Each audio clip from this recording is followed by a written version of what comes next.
Perfeitamente.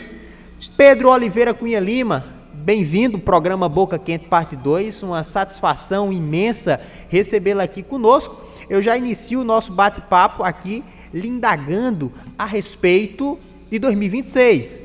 Os olhares da Paraíba, bem como do Brasil, já estão voltados para o pleito estadual e nacional de 2026. Como é que está a oposição paraibana diante desse cenário que se aproxima já no próximo ano, o ano vindouro? Boa tarde. Boa tarde, Ian. Cumprimentar também José Aquino, todos que estão nos acompanhando aqui no programa Boca Quente. Desde já agradecer por esse gentil convite. Ike, deixar desde já meu apoio.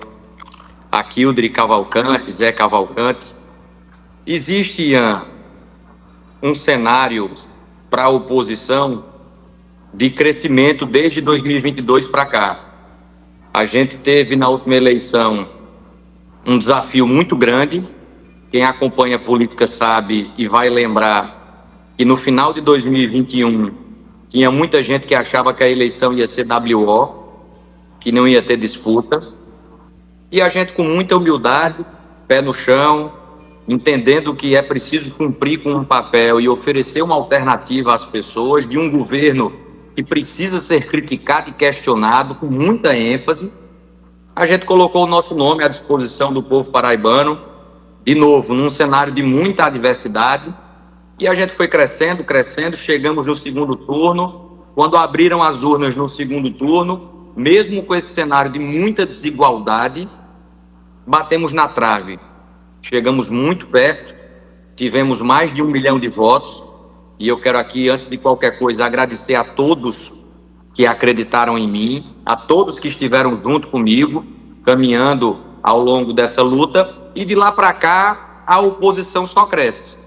A gente vive hoje um cenário, eu diria, diametralmente oposto ao que existia em 22, porque hoje temos um campo coeso, né, com algumas legendas unidas e imbuídas no espírito de chegar em 26 para uma eleição que é de sucessão.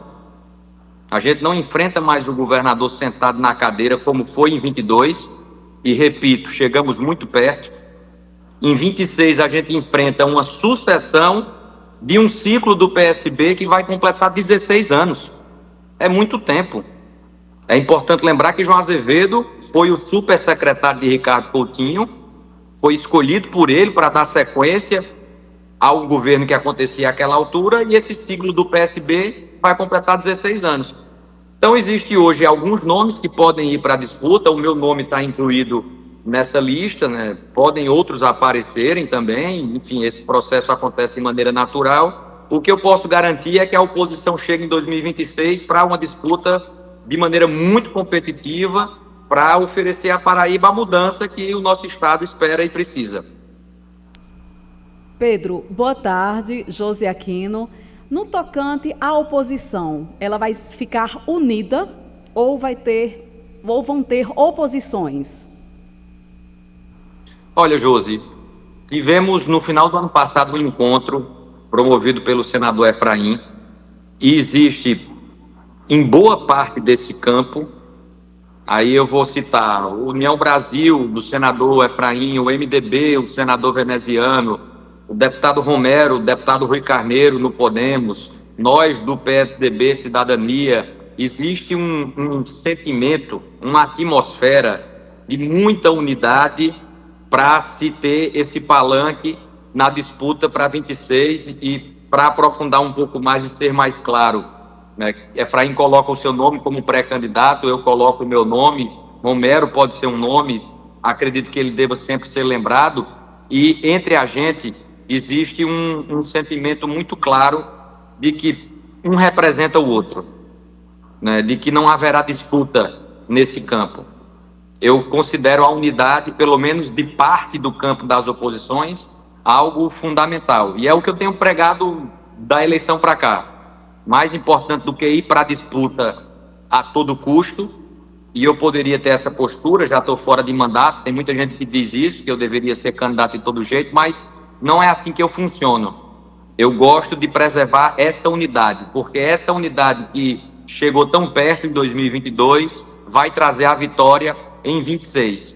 Existe um único aspecto do campo das oposições da Paraíba que pode levar a ter um outro palanque, que são os representantes do PL dizendo que necessariamente precisa ter uma candidatura fechada com um candidato de Bolsonaro ou com o próprio Bolsonaro, e isso naturalmente pode inviabilizar, dificultar, por exemplo, a presença do senador veneziano, que tem uma aliança com o presidente Lula, mas isso não dificulta a nossa convivência e a nossa unidade de modo geral, porque é uma eleição que vai para o segundo turno, tem 2 turnos.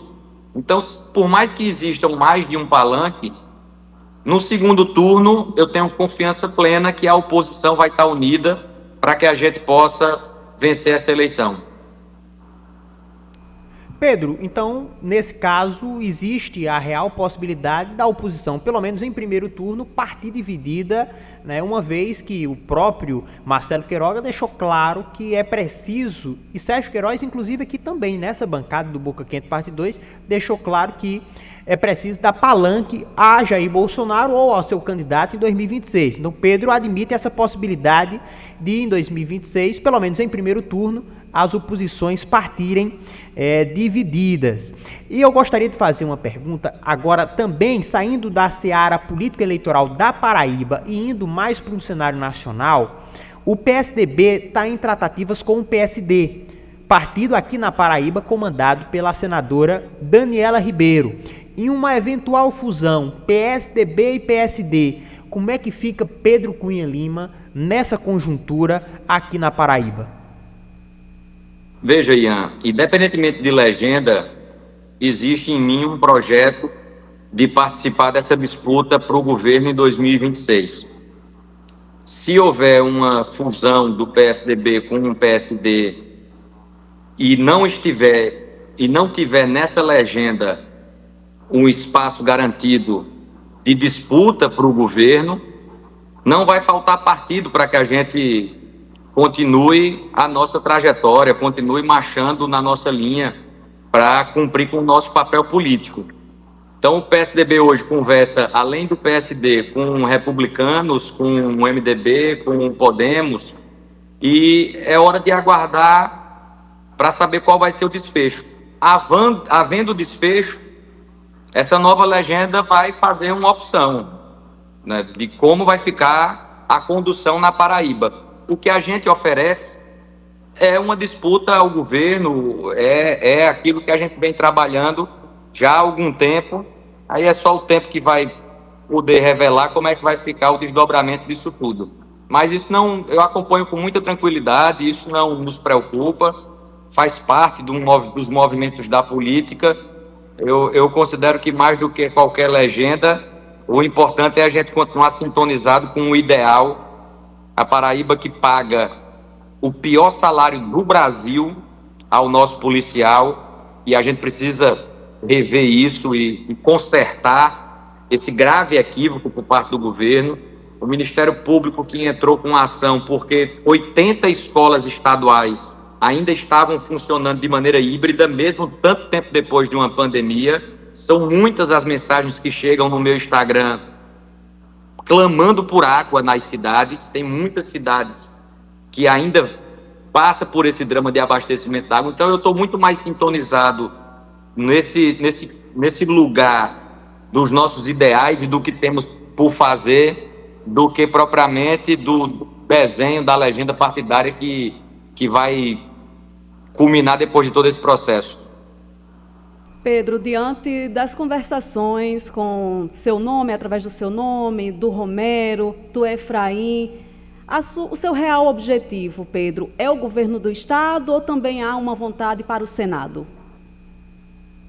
Olha, Josi, ninguém é candidato de si mesmo, né?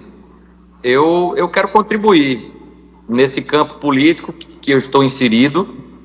O que eu disse recentemente, inclusive teve muita repercussão, eu falo com muita clareza e sinceridade. Eu hoje sou muito mais motivado, Josi, a disputar para o Executivo. Eu carrego algumas ideias, eu quero ver o nosso Estado dar passos óbvios na direção de algumas mudanças que dependem do Executivo. Hoje, pela manhã, eu estava lendo um livro de cases em educação pública, né, exemplos de educação pública, e Pernambuco, né, traz uma boa experiência de expansão de escolas em tempo integral, que funciona não só no papel, porque não adianta transformar uma escola para ela ser em tempo integral só no papel, né, tem que ter uma mudança real de funcionamento.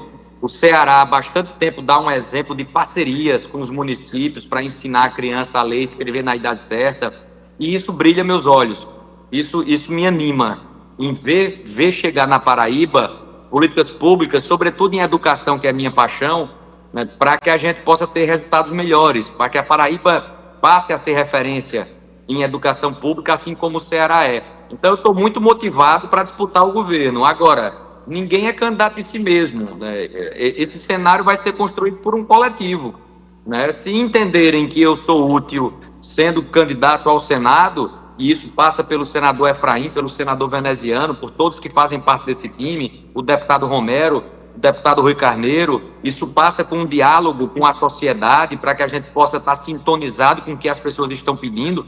É por isso que eu digo, não está muito no meu horizonte. Agora, tudo pode acontecer, é o tempo que vai falar. Não vou negar que eu estou muito mais motivado a disputar o Executivo. Ô Pedro, eu estou recebendo aqui muitas mensagens mensagens de carinho direcionadas a você. Pessoal da Causa Animal, o secretário de Comunicação, Eutim Rodrigues, estava aqui mandando um abraço para o senhor, dizendo que, pedindo para que lembre que o Castromóvel, que foi encaminhado pelo senhor quando deputado federal, está sendo utilizado aqui em Cajazeiras. Irlane Holanda também, no mesmo sentido, está aqui mandando um abraço para você, em nome de todos os protetores de animais de Cajazeiras, dizendo que não esquece do grande feito que foi a doação do Castromóvel para o município de Cajazeiras. São muitas aqui as mensagens, eu não vou me prolongar, até porque nós já estamos chegando ao final do programa, e eu quero aqui fazer algo diferente, José. Eu quero fazer uma pergunta aqui diferente a Pedro. Pedro é professor universitário, e aqui, Pedro, eu vou lhe colocar em uma situação hipotética. Imagine que o governo do estado é um aluno e você é o professor. De 0 a 10, que nota Pedro Cunha Lima daria ao governo do estado, o governo do governador João Azevedo? Primeiro, agradecer a todos que estão acompanhando e transmitindo aí mensagens de carinho. Eu fico muito feliz em ter contribuído com o cuidado da causa animal, com o Castromóvel que colocamos para Cajazeiras.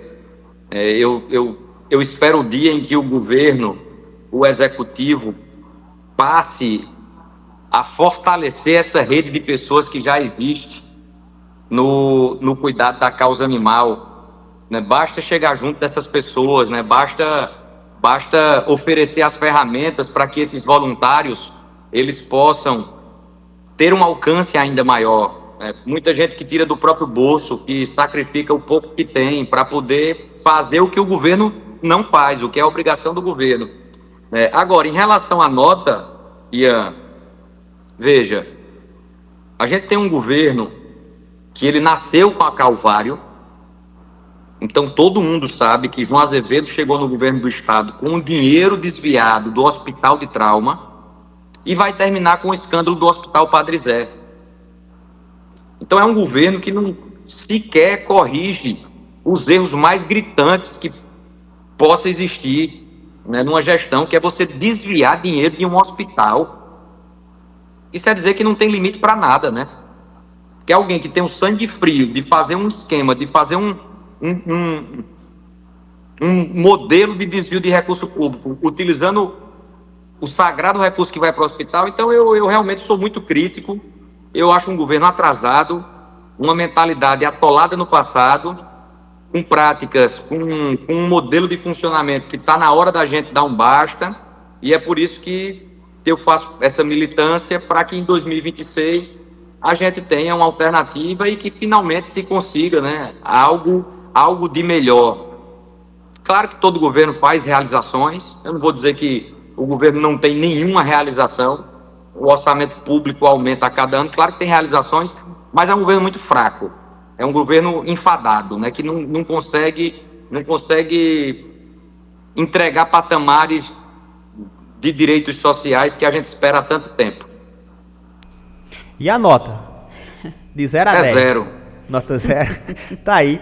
Pedro. Inclusive, viu, Ian, o Elton Rodrigues disse aqui, foi numa entrevista aí no Boca Quente que ele prometeu e cumpriu a promessa do Castramóvel. É verdade. Pois é. É, bem lembrado, bem lembrado. Foi um cidadão ativista.